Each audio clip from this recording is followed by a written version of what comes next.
Hello and welcome. You're tuned in to Embodied Astrology, and my name is Renee Sills. I'm a consulting astrologer and somatic educator, and I'm here to offer Virgo season ahead horoscopes for your sun, moon, and rising signs. Virgo season extends from August 22nd to September 22nd in 2024. Regardless of your sun, moon, or rising sign, you also have Virgo in your chart. In this season's readings, I'll be focusing on how the astrological influences of Virgo season resonate for your sign, and how you can tune in best with this season's influences and needs.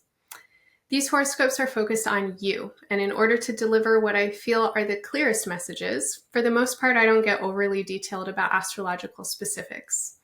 If you want more information on what transits, aspects, and retrogrades are doing this season, and if you're interested in my take on what this means for our larger world and current events, make sure to take a listen to my Virgo season ahead overview, where I break down this season's astrology in detail and offer interpretation and intuition for working with it on personal and collective levels. Over the course of Virgo season, I and the team here at Embodied Astrology have a number of offerings that resonate with Virgo's needs of practicality, healing, and service to the larger whole. Practically, astrology is a great tool for timing and strategy. And historically, it has been used by leaders in all spheres to take advantage of opportunity and work skillfully with challenge. As you're probably well aware, there are lots of challenges in our world right now that need skillful approaches in order to heal and tend the needs of the greater good. In service of these aims, Embodied Astrology is hosting a participatory astrological research group where we're exploring critical areas in need of activism and developing timing strategies for activists and organizers to tune in with the greatest efficacy and change between now and 2050. In Virgo season, our research group will be meeting twice, on September 12th and 14th, and we would love to have you there. On a personal level, bringing our best to the needs of the times is never always easy, and working through challenges is part of what builds our competency, maturity, creativity, and resilience. This year, our team member Sherry Taylor is diving deep into one of the most potent influences when it comes to these themes, and that's the planet Saturn. Over the course of 2024 and 25, as Saturn transits Pisces, Sherry is holding space at Embodied Astrology to help us fortify our discipline and devotion so that we can work in ways that are more authentic and aligned with our life purpose. Sherry's offerings work in cycles that include council sessions, where she invites guests to join her, along with release and rest sessions, where her focus turns inward towards the realms of breathwork and personal practice. In Virgo season, Sherry is working specifically with themes of vocation and purpose, and you can tune in with the recording of her council session with vocational astrologer Renee and integrate with her through the healing release session on September 1st. One of the most challenging experiences that many people are contending with right now is information overwhelm and uncertainty about what is real when it comes to media, information, and news. Current astrology reflects this powerfully in the transit of Neptune at the last degrees of the zodiac. In astrological symbolism, Neptune is associated with our imaginations and the power of our minds to produce feeling states that shape our perceptions of reality. Correspondingly, Neptune is also associated with created images, as we might encounter them through realms of visual media, especially photography and video. With digital manipulation and artificial intelligence becoming increasingly commonplace, it's important that we have discernment and awareness as we navigate the realms of shared information. If you're interested in exploring these themes through astrology, check out the Nebula Lab with Gabs 404. September 7th session will focus specifically on AI and its connections to imagery and visual culture. As social media and news increasingly become sites of social division and manipulation, it's essential that we build skills to contend with conflict. Astrology happens to be an amazing tool for navigating difference and conflict in creative ways that support us in seeing where and how we can work across distances towards mutual aims and efforts. As the social landscape becomes increasingly explosive and dynamic over the next months, I hope you'll consider joining us for our November series with Mars retrograde, led by Ramon Parrish, Constellations of Conflict. Ramon will use astrology to help us find healing in the realms of the internal, interpersonal, and institutional. Finally, this is a time where one of the biggest needs that many people are experiencing is trustworthy and supportive community. Since its inception, Embodied Astrology has always been about bringing people together through the language and practice of astrology. and we continue to offer nourishing and soulful communal spaces monthly and weekly. Once a month, you can join us with Janata Petrus for the Full Moon Artistic Alchemy Spaces, where she'll offer prompts and practices for working with the full moon's influences, the seasonal cycle, and your natal chart. These spaces are rich with support for sustaining through the ups and downs of life with creativity and joy. Join Janata on September 15th for the Pisces Full Moon Edition, which is sure to be an extra potent one, as that full moon is also the first lunation of this year's second season of eclipses. For weekly support, you can find me every Monday in Somatic Space, where we work with the astral influences of the week ahead through gentle and adaptive movement practices, guided meditation, breathwork, and visualization. These sessions are meant to set you up to meet the moment and cultivate mind, heart, body practices that help you align with what astrology is asking for now. Finally, for those of you ready to get offline and into dimensional space together, I hope you'll consider joining me October 24th through 27th for an on-land retreat at the Eco Dharma Center in Colorado's Rocky Mountains. Together with Ramon and Michelle Gabrieloff Parrish, we'll be exploring the intersections of astrology, embodiment, and environment. You can learn more about everything I just mentioned through the links in our show notes or at embodiedastrology.com. Last but not least, I hope that you find this work supportive, and if you do, that you will support us in turn. The best ways to do that are to subscribe, follow, like, and leave us comments, which helps our channels grow. Your one-time tips, recurring donations, and monthly memberships are so appreciated, and they sustain the production of this work. Thank you. Now, onto your horoscopes. Hello, Scorpio. Welcome to your horoscope for Virgo season. This reading is for all Scorpio placements, especially Sun, Moon, and Rising sign. All right. This reading is going to be divided into 3 parts. In service to Virgo season, we're going to be thinking about service and purpose, about healing, as well as what is practical. Another way to think about it is your head, your heart, and your belly. Let's start with the head. Let's start with what is practical for you right now. Scorpio, it feels to me like you are in a time in your life when your visibility and how you put yourself out into the world and the ways that you intersect with your larger communities, your friends, any organizations or social movements that you might be part of is where you really need to apply your practical ingenuity, creativity, and intelligence. Over the last season with Leo season, so if you think back to the end of July through the month of August and then moving forward into September, there are big themes coming up around visibility and how you put yourself out and into the world. This is a period of time when you really need to listen to your heart and you need to center in with what is most authentic and real about who you are and what you think is important. You want to be of service to the world at large and particularly towards certain themes or areas of focus that resonate specifically and importantly for you. You cannot be of service to the extent that you want to be if you are hiding yourself, if you're manipulating others or manipulating your own image in order to present yourself in the ways that you think others want or need you to be. And certainly if you're not listening to who you are and really paying attention and cultivating what your deepest gifts are. So as we move into Virgo season, there are big needs for you to listen very deeply to your inner intelligence, to find the places in your body, mind, in your heart, and your spirit, where you actually may be holding yourself back in some ways. And I want to say that the reasons that you might be holding yourself back would have to do with intimacy issues, trust issues, and the very real need to have supportive, caring relationships.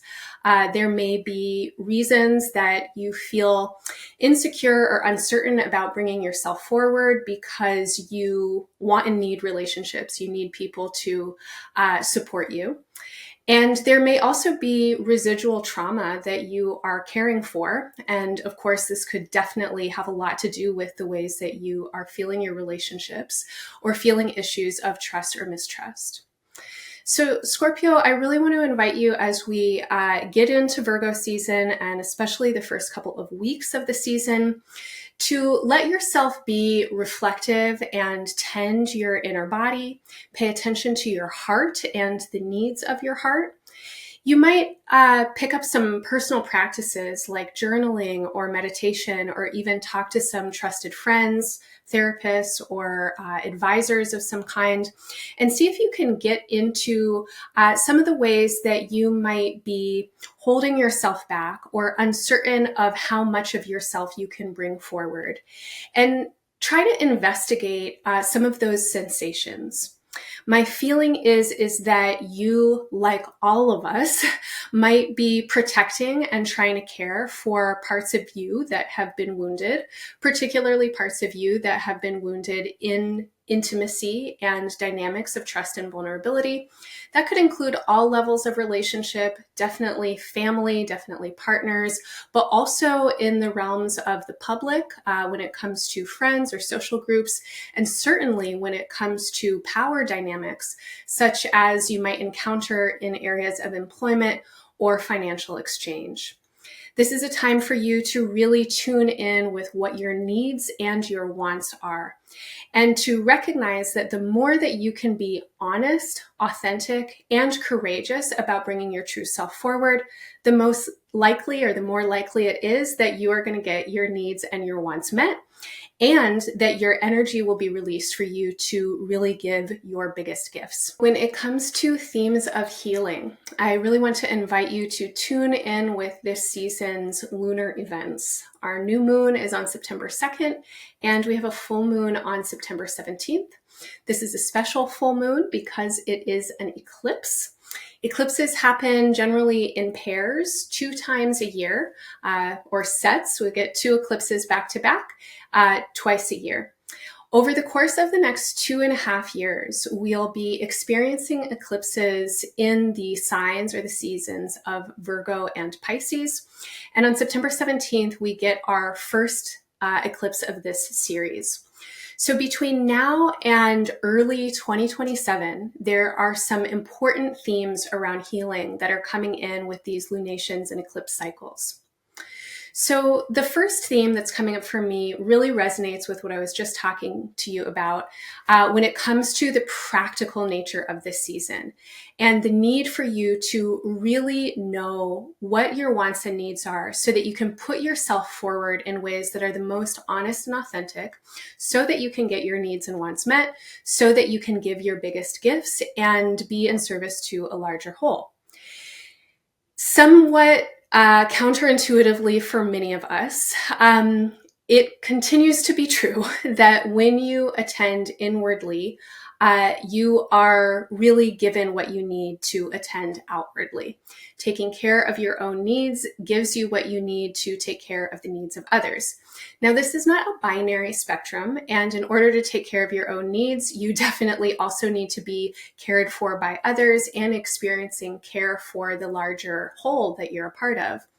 But your healing right now and over the next couple of years is so deeply anchored in and dependent on your capacity to really take care of your own energy. Now, when it comes to your energy, I am talking about your basic energy, your vitality, your life energy, and importantly, your joy. Scorpio, what brings a smile to your face? What makes you feel vital and alive? What helps you know that you are connected?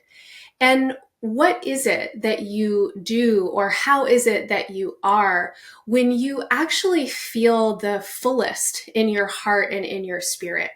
Another way to say this is, what are your unique gifts?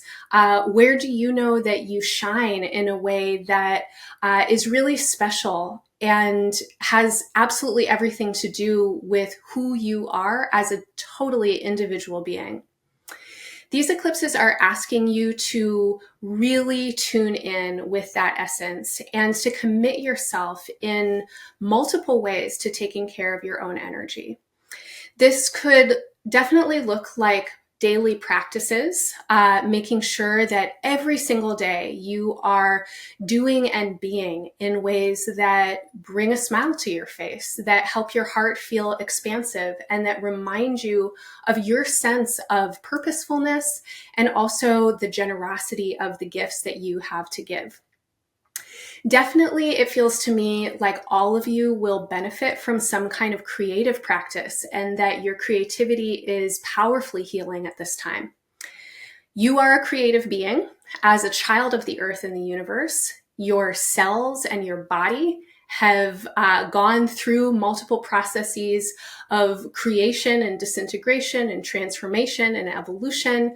Your body contains intelligence of evolution as it has happened for the humankind since we began way back with single-celled organisms. You can tap in with creative energy in so many ways. It definitely doesn't just have to be through making art or something like that. What helps you remember that you are a creative person? What helps you come into your present moment intelligence and sense of vitality? This is what you want to turn into personal practices every single day and make sure that you give them time and attention in a disciplined way. I also want to say that mantra practices or affirmations that help you actually feel into your self-worth and your goodness and your gifts are very powerful. I'm personally a fan of reminding myself that I am part of living creation and that the intelligence of the universe moves through me. This feels like an affirmation that is generous, expansive, and connective. I wonder what affirmations might feel healing in your heart right now, or might help remind you of the gifts that you have to give.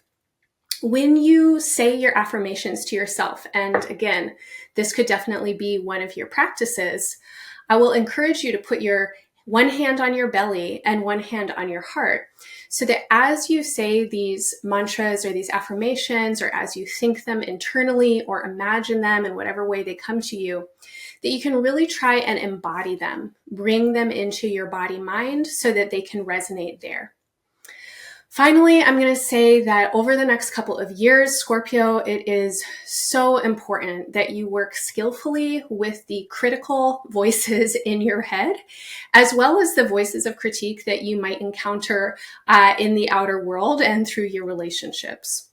So many of us have internalized verbal abuse from somewhere in the world. This could be family members, society, police culture, rape culture, so many ways that the world is always telling us stories of violence.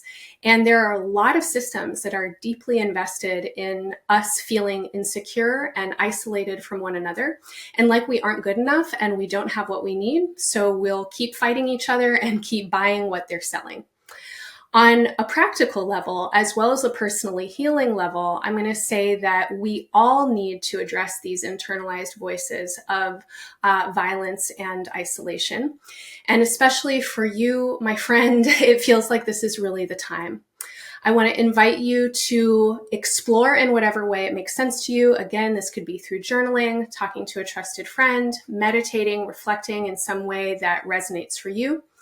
And think about your experiences as a younger person, as a child, but also as a creative person, as a being who is here unlike anybody else, just trying to be yourself, and the ways that you have experienced criticism or verbal violence or some kind of experiences of being outcast socially, bullying, perceptions of judgment, experiences of judgment, etc. It feels like it is time for you to really care and tend to the parts of you that still resonate with those memories and build a kind of fortitude and resilience that can really strengthen around your aura and your energy body, as well as fortify your actual organs and your inner body by practicing self-love. So when it comes to self-love practices, I just offered working with mantra, working with affirmation, and definitely working with self-touch, bringing your hands to your actual body, Virgo loves healing touch, and through your hands and through your intentions, sending messages of care and affirmation into your physical form and into the ways that you feel yourself as a spiritual or energetic being inhabiting this physical form. All right, finally, I'm going to be looking at your service and purposefulness in the larger whole right now. Of course, we are not here alone in these terrestrial corporeal existences. And there's a lot that's happening on Earth that is wildly transformative right now and also holds a lot of mystery and unknown, as well as a lot of potency and fertility for new systems to emerge. So when I tune in with these themes in your chart, Scorpio, the themes that are coming up for me are deeply relational. They have to do with the ways that you encounter both the one-on-one dynamics as well as group dynamics, but particularly where you come into relationships that are anchoring for you. When I say anchoring, I could mean a lot of things. This can definitely include important partners. That definitely means romantic partners or spouses, best friends, business partners or collaborators or people who are working with you in an ongoing way, as well as anyone that you may have contracts with, like your therapist or something like that. I'm also talking about family, and family can mean whatever you want it to mean. It can mean chosen family. It can mean family with the more than human realms. Many of us find belonging more readily in a grove of trees than we do with a group of people. But as you reflect for yourself on important relationships that anchor you and that bring you into a sense of belonging, I want to encourage you to imagine how these realms of relationships might change and transform over the near future as you increasingly cultivate confidence and courage to really bring yourself fully, authentically, and transparently into these spaces and relationships. I know in my own experience that relationships don't feel that stable when I don't feel like I can be myself in them.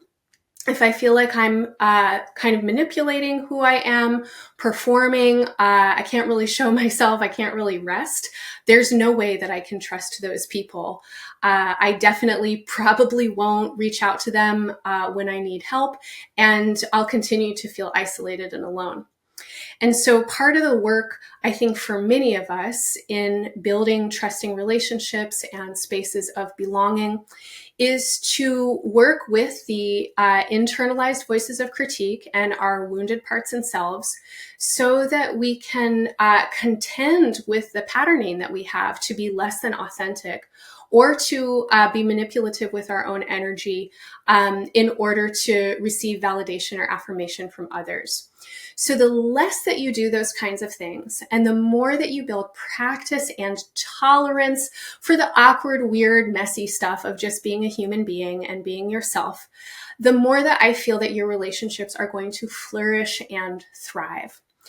Over the next several decades, Scorpio, you are really wanting to deepen and transform your experience of family and belonging.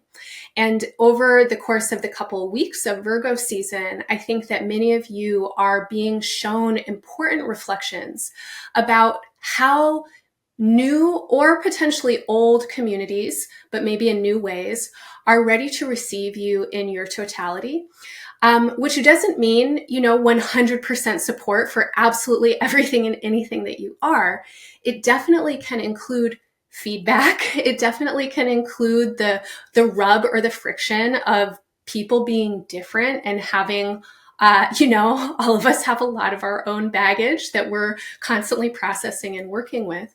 So again, the more that you build the internal trust that you can work with disagreement, with conflict, with awkwardness as it emerges, that it doesn't mean that you have to be fake. It doesn't mean that you have to hide yourself. It doesn't mean that you have to isolate or put up walls or something like that, but that you have the intelligence in your body, mind, heart, and spirit to know when others are really resonating in ways that can receive and support you and connect with you in ways that can allow you to grow. This is completely in service to your highest good. And therefore, that's completely in service to the greatest good. The more that you feel a space of belonging and that you cultivate your own internal sense of steadiness and comfort in your own body so that you belong with yourself, the more you can give your gifts. And Scorpio, you have a lot of gifts to give. I can see in your chart that many of you have all kinds of ideas right now of how you want to be of service and how you know that actually you are here to tend to the needs of the larger whole through ways of being that are uniquely you, that are about the ways you communicate and the ways that you love. And in the ways that you hold space for others, there is healing and love for all of us. So Scorpio, I hope any or all of that is helpful for you over the course of Virgo season. I'm wishing you all the best. Bye for now.